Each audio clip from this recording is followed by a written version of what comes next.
Heya, it's Thea, and welcome to the newest episode of Between the Cups. Today I am joined by a special guest, and their name is Ciel. Ciel, would you like to introduce yourself? Yeah, so hi, I'm Ciel Butler. I go by they, them pronouns, and I identify as transmasculine non-binary. And I'm also a drag king. All right, and so as always, we're going to hop into our first topic, which is what does pride mean to you and how has it affected your life? Yeah, what does pride mean to me? It means a lot to me. I only recently came out in the past 2 years, so I haven't really been part of the community for very long. And I didn't actually discover that I was a part of the community until I was late, like I was 20 years old, getting to be 21. So it was a little like later than a lot of my friends. And it was around Pride time when I started coming to realize my identity and like who I was. And it was the people I met during this time that was the biggest influence on me and becoming part of the community and feeling like a person who belongs, you know? Okay, and so have you been to any Pride events? I know you're a performer, you're a drag king. So have you performed at any kind of events or done any kind of volunteer work for Pride? Yeah, last year I was not performing wise, but I was on the Pride board itself. So I got involved to help organize the virtual Pride event that we had during the situation that we were in because we couldn't be in person. But that was really fun to organize, and I think it went really well. And aside from that, I also 2 years ago, the very first Pride I went to, I was involved in performing at a few shows. So I performed on the Pride main stage in drag, which was really fun. And we hosted a couple of other Pride events for drag, including like an all ages show at the farmers market. That was such a good event. Yes, and for those who don't know, Stony is one of the queens that joined us here not that about a year ago in August. When we did our Pride, we actually did the show together. Mm. And so going from that and hearing you perform, does drag affect your pride in any way, or is it like a big part of your life, or how does that work for you? Yeah, I'd say it absolutely is. When I was first discovering that I might be part of the LGBT community in some sort of way, it started by me locking myself in my bathroom and drawing mustaches on my face where my parents couldn't see me. Because I was so worried that I would get so ridiculed for, drawing on facial hair and making myself look really masculine. And it was actually through that and then getting involved in the drag community that I got so much confidence in my own skin and realized how much I preferred being seen in a more like androgynous masculine way. So yeah, drag has definitely influenced a big part of my identity and what it is now. And so for that, you identify as transmasculine non-binary, correct? Mm. And so how is that for you? What does that kind of mean for yourself? So yeah, for me personally, I'll start with the point. I identify as non-binary, so I don't, for me personally, feel any sort of connection at all to like womanhood or manhood, any sort of like masculinity, femininity. Like it doesn't, when it comes to the spectrum of gender, I feel very much like I fit right in the middle, but slightly leaning to the more masculine side for my everyday life. So that's why I identify as like transmasculine non-binary, because that's how I present myself. But ultimately, I just identify as, it's weird to say nothing, but I just say identify as nothing. And that makes sense because I identify as trans femme, and one of our other guests identifies as the bigender, which is both at the same time. Yeah. And so how was that? Because I assume coming out was just a little bit harder because I know for some of us it was a real struggle. Yeah, like it's a struggle. I feel like it's a struggle for every trans, like non-binary kind of person to come out in any sort of way. I do find that society has an easier time understanding the binary side of gender, but when it comes to the non-binary side of gender, all of a sudden I find that I'm having to not just come out to people, but I have to then explain why I'm coming out and what it means to come out like as non-binary. So every time I come out to someone, it's just it's a lot of work, and I get really scared that I'm not going to be able to do it, my identity justice, that people are going to be able to actually understand what I go through. And that's very fair, because I know a lot of times I get really caught up and even scary when you have to feel like you have to conform to some type of gender norm. Absolutely, it's terrifying. Because that's what happened when I first started transitioning for a really long time. There was like very little media and stuff on it, and I didn't know, I didn't like where we're from. I didn't know there's not a lot of it around, or there wasn't when I started transitioning.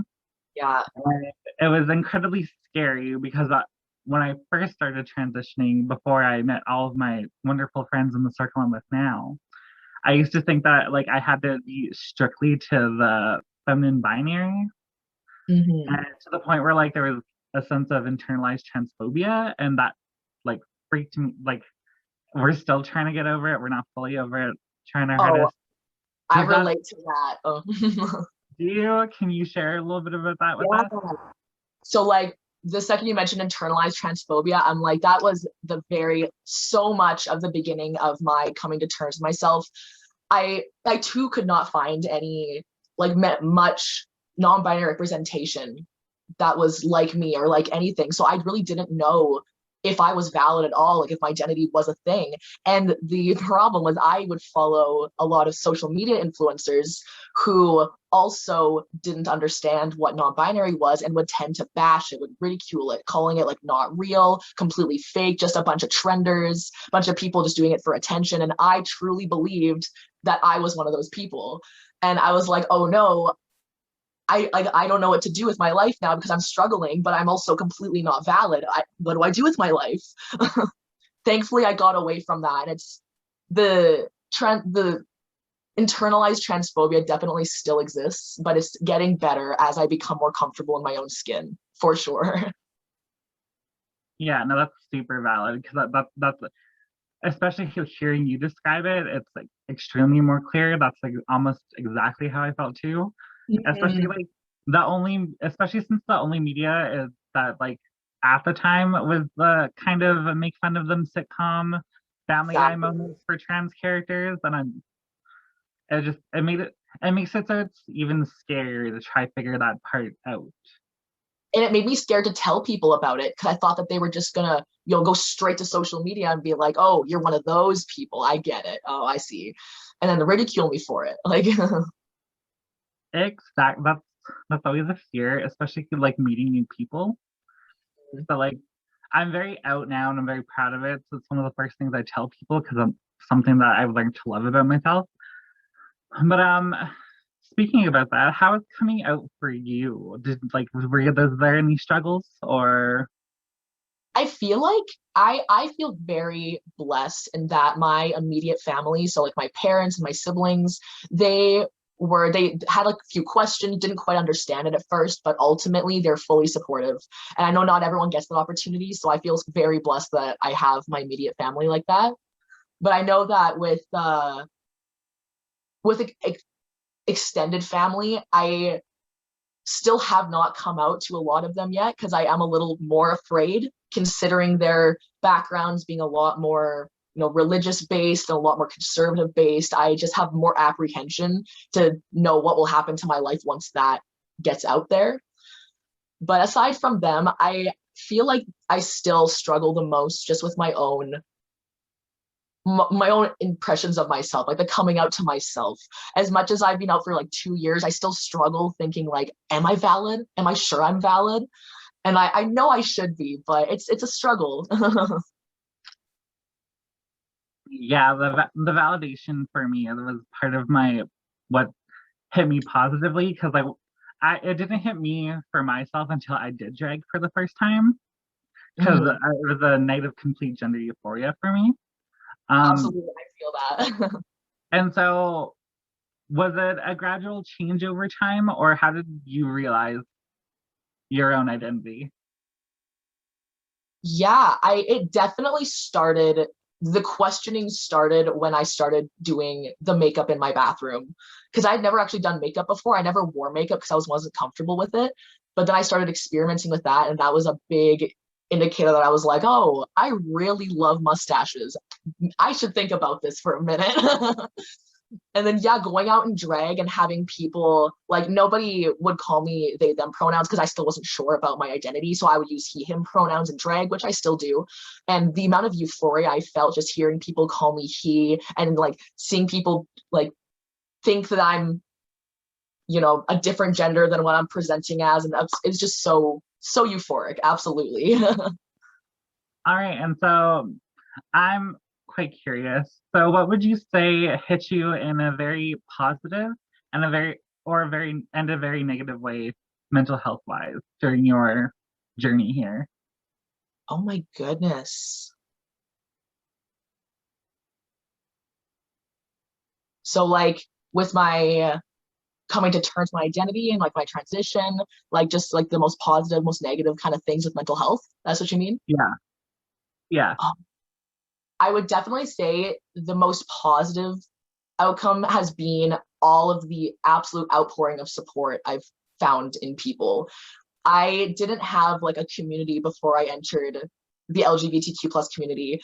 And now these people are the most supportive I've ever experienced in my life. They are fully there to, you know, help you realize your best life. And I really love that about them. Yeah, so those, like, all of my friends in the community are the ones who are giving me the greatest mental health, I would say.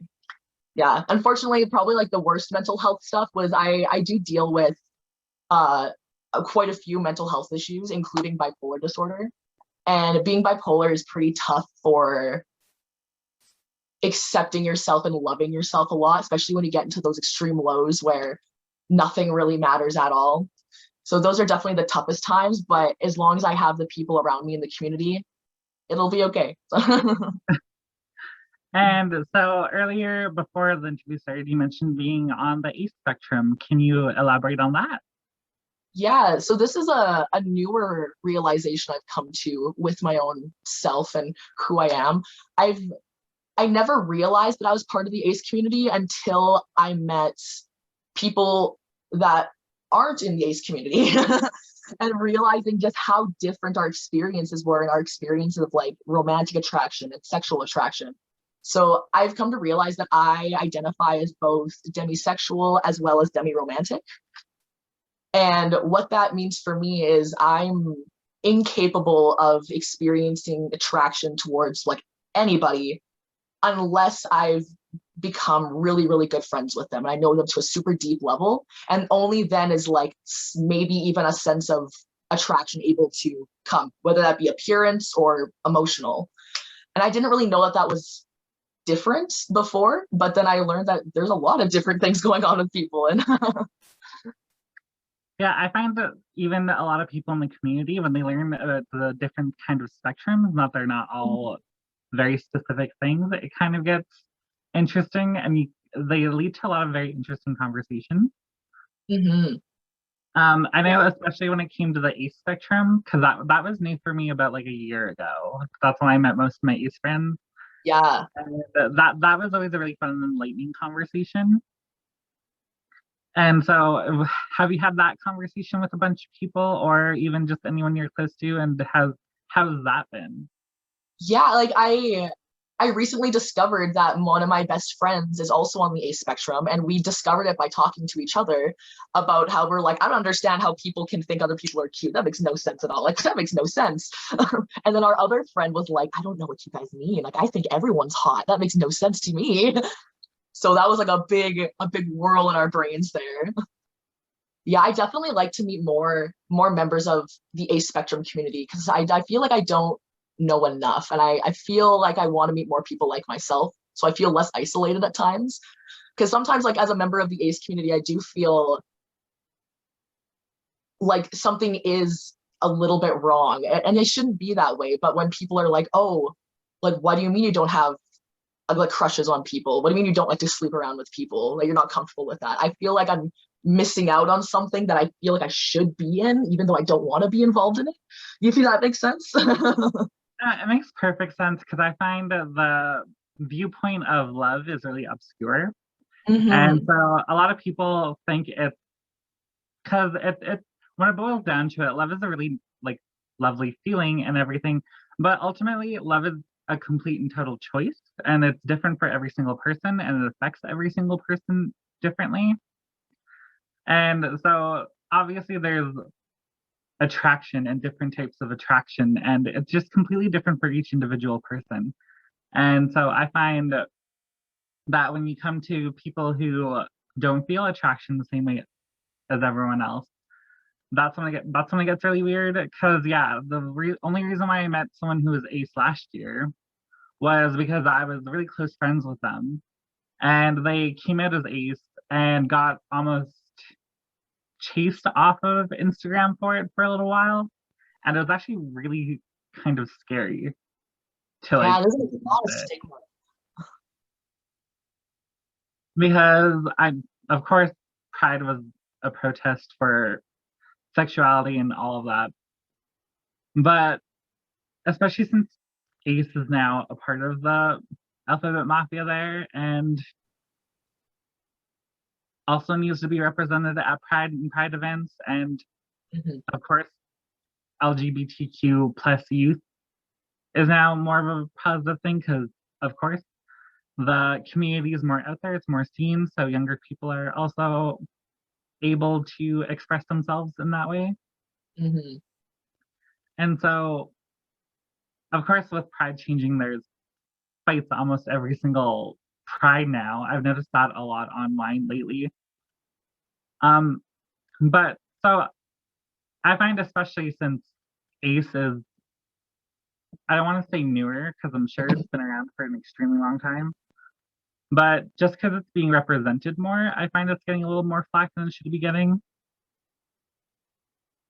Because I know there's still a lot of prominent members of the community who don't think it should be part of it.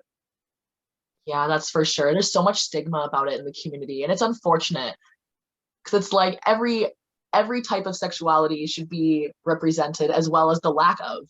You know, you can't have one without the other. It's like a yin and yang. Right, and I think that's just something that people don't understand. They're like, it's just like you just said, it's like yin and yang. The one can't exist without the other. So you're gonna have, of course, your hypersexual, crazy people who like to hook up with whoever, whenever.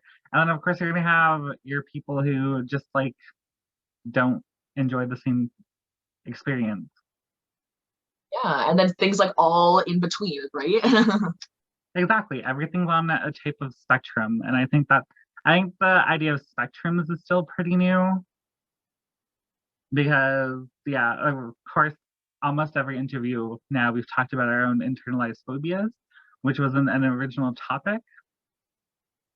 But it's always interesting to talk to all of you guys and hear about the different types of internalized phobias we've all had and even slightly shared. And so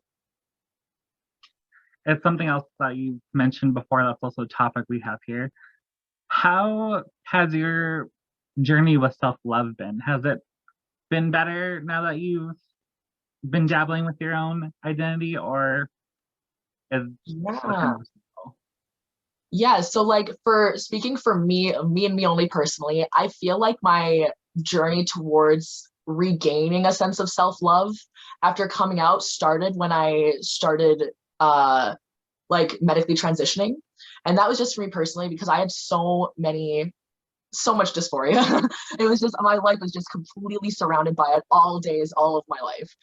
And so finally, when I got to be able to start medically transitioning, I started noticing changes. And as those happened, I was able to start developing a sense of like self-love again. And it's every day that goes by, it gets a little bit better. And I'm just very thankful for that.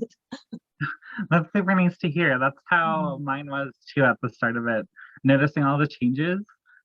Especially when this was weird. It's for when other people start to notice your changes. Absolutely. Like I know for me, one of the things that just like skyrocketed my self-confidence and my self-love a little bit was when I left my driver's license at my mother's. And then I went to go pick it up and she's looking at it and she's looking at me and she's looking at it and she's looking at me and she's like, I didn't notice how much you changed until I have a photo of what you looked like Oh, beforehand. And I was like, oh, thank you. Yeah, and like as my voice is like slowly lowering as time goes on, and a few of my friends when we hang out every once in a while, like see each other once a month, they're like, I can hear it dropping, and I'm like, no, stop, really? Are you sure? Oh my goodness, like it's the greatest confidence boost. And so I think, oh, another question, because this is something that we both talked about, kind of the lack of representation in the media. I know it's been a lot better nowadays than it used to be, because Absolutely. before it used to be super bad for just making fun of members of the community, making them a gag or a caricature or a very specific stereotype. How do you feel with the way that a representation with media is going? You know, it can always be better. That's a for sure thing. It can always be better, but I think it is starting to get better. I know like 2, 3 years ago when I was first online trying to do my research and find people, it was like specifically referring to non-binary people, it was just all bashing non-binary people, calling them snowflakes, calling them, attention seekers. And I never was able to find representation of like actual non-binary people on media to dispute these claims kind of things, because this is all I was hearing and I didn't know any difference. But nowadays I've noticed, like, maybe I just wasn't doing my own research well enough, but I've been noticing like a lot of non-binary creators are coming up in platforms and like telling their stories, and it's creating more of what's the word I'm looking for, it's just highlighting all of these different identities a lot more than it used to.